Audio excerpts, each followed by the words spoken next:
Hey everybody, it's Mr. C. Welcome to week 2 of our social distancing learning. I hope everybody's doing fine. I'm going to put this up on YouTube as well as my live stream that I'm going to do in a couple hours, just so you guys have both. This is going to be a little clearer. I'm still working out the problems with sharing everything live, but I love interacting with you guys, and so I'm just going to do both, and so you guys are free to watch both. This is Hinduism.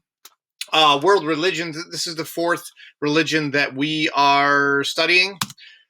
Hinduism is a very, very, very old religion. It's pretty much the same age as Judaism, and it absorbed a lot of different religions on the Indian subcontinent. So it's a very complex religion. Hindus believe that since there are many different people, there are many ways to approach God, which is kind of like what I've been saying in general. Religion is very much up to personal choice, whether it's Christian or Jew or Muslim or Hindu. You have many ways to do the same thing. It is a major world religion. It has around the same amount of people as Islam. There's 1.1 billion people. Unlike other world religions, Hinduism has no single founder. So we could point to Abraham as a founder to Christianity or Judaism or major figures. Hinduism does not have one single founder. They worship many gods, which would make it polytheistic, but they worship a single spirit as well. Okay, just a side note, I really like some of the artwork that's done that's associated with Hinduism. The gods and goddesses of Hinduism stand for different parts of a single spirit. So it's very similar to the Trinity in Christianity. The Hindu gods are Brahma, the creator, Vishnu, the preserver, and Shiva, who is the destroyer. They can make many different forms, both human and animal.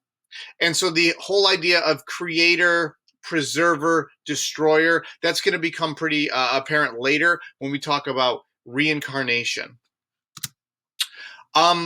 Just like all the other world religions that we study, Christianity has the Bible, Judaism has the Torah, Islam has the Quran. The Upanishads is one of the religious texts of the Hindu religion, and when translated, it means sitting near a teacher, which you guys are not doing right now. You're sitting near a Chromebook or something, and I'm sitting in my basement. Much of the Upanishads is written in a very interesting way. It's question and answer. So like a FAQ section of a website, frequently asked questions. The Upanishads is question, answer, question, answer, question, answer. Who created the world? And the text would say Brahman, the universal soul. Side note, I had a student a bunch of years ago that told me that the N is not said in, it looks like Brahmin, but it's really Brahma. She was happy to correct me on that one. The oldest sacred book for Hinduism is called the Vedas, and it means knowledge. It teaches Hindus about how they should live and their responsibilities to family and community. So just like any other world or religious text that we learn about, it contains instructions on the right way to worship and how ceremonies should be performed. The Vedas is written in a language called Sanskrit, a language of Southeast Asia and India. Like I said before, the world religion Hinduism has many, many, many followers on the Indian subcontinent, the country of India. One of the main parts of Hinduism is reincarnation. The Hindus believe that when a person dies, the soul is reborn into the body of another living thing. And you see here on this picture on the left here, you have the baby, the young man, the elderly man, the man that passes away, and then you have reincarnation. So the idea that life takes another form. You guys might heard of the idea of karma before. The idea of karma now is that, like, if you do something bad happens to you later.